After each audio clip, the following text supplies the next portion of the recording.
പ്രധാനമന്ത്രി നാളെ എത്തുന്നുണ്ട്. അദ്ദേഹം വയനാട്ടിൽ 11 മണി മുതൽ 3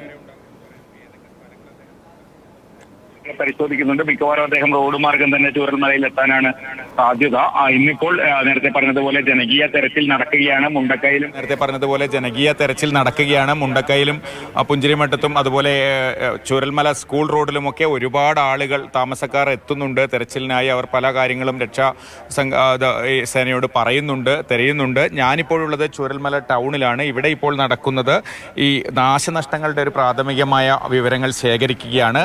5 സർക്കാർ വകുപ്പുകളിൽ നിന്നുള്ള ഉദ്യോഗസ്ഥരാണ് ഈ സംഘത്തിലുള്ളത്. അവർക്ക് മുന്നിൽ ഈ വീട് നഷ്ടപ്പെട്ടവരുണ്ട്, കടകൾ നഷ്ടപ്പെട്ടവരുണ്ട്. അവരിൽ നിന്നൊക്കെ വിവരം ശേഖരിക്കുകയാണ്. 16-17 കഴിഞ്ഞിട്ട് അടുത്തേക്ക് പോവാം. ഇതിപ്പോൾ എന്തൊക്കെ വിവരങ്ങളാണ് ശേഖരിക്കുന്നത്? നിലവിൽ നമ്മൾ ഈ വീടിൻ്റെ സ്റ്റാറ്റസ് എന്താണെന്ന് നോക്കുന്നത്.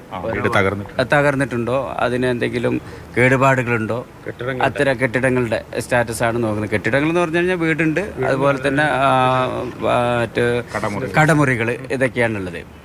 പിന്നെ അത് 3 വാർഡുകളെ കേന്ദ്രീകരിച്ചുകൊണ്ട് ഉള്ളൊരു പ്രവർത്തനങ്ങളാണ് ഇപ്പോൾ നടന്നുകൊണ്ടിരിക്കുന്നത്.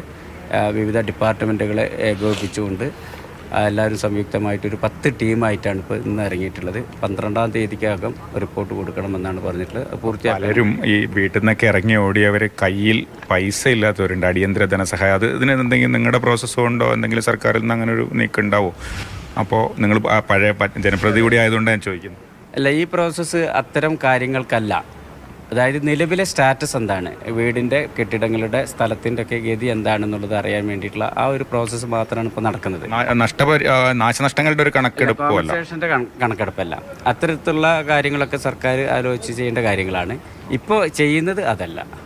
ഇപ്പോൾ ഇതിൻ്റെ സ്റ്റാറ്റസ് എന്താണ്? എത്ര വീടുകൾ തകർന്നിട്ടുണ്ട്? അത് ഏത് ലെവലിലാണ് നിൽക്കുന്നത്? പൂർണ്ണമായി ആയിട്ടുണ്ടോ, നഷ്ടപ്പെട്ടിട്ടുണ്ടോ, അല്ലെങ്കിൽ ചെറിയ രീതിയിൽ അൺഫിറ്റാണോ, ഫിറ്റാണോ എന്നുള്ളത് മാത്രമാണ് നോക്കുന്നത്.